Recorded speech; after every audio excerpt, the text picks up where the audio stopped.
رسول خدا صلی اللہ علیہ وآلہ وسلم ایمان لانے کے بعد ان کی اولاد سے محبت کرنا فرض ہے۔ جس مصیبت سے قبل انسان میں خوف پیدا ہوا ہو، وہ اگر توبہ کرے تو اس کو اللہ کا قرب حاصل ہوتا ہے۔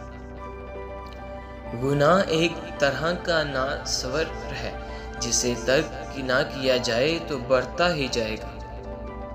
ذکر الہی کی تعریف یہ ہے کہ جس میں مشغول ہو کر دنیا کی ہر چیز کو بھول جائے۔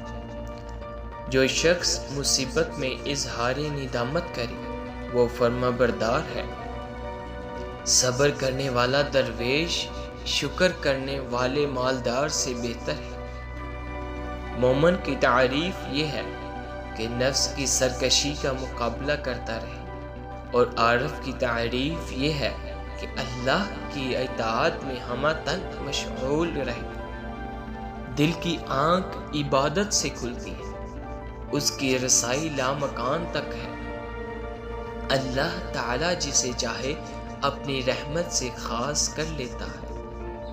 انسان اس لیے پیدا کیا گیا ہے کہ لمبی عمر گزارے، وہ خود ہی اپنی عمر کم کرتا ہے۔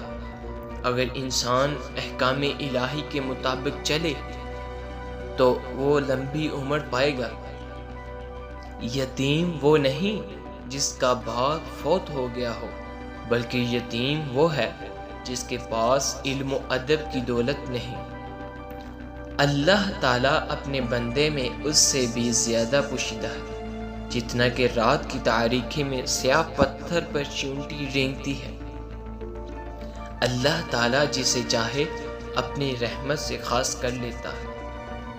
احسان تین باتوں کے بغیر مکمل نہیں ہوتا، یہ کہ اس کو چھوٹا سمجھے تو عظیم بن جائے گا، اس کو چھپا کر رکھے تو پورا ہو جائے گا، اس میں جلد کرے تو خوشگوار ہو جائے گا۔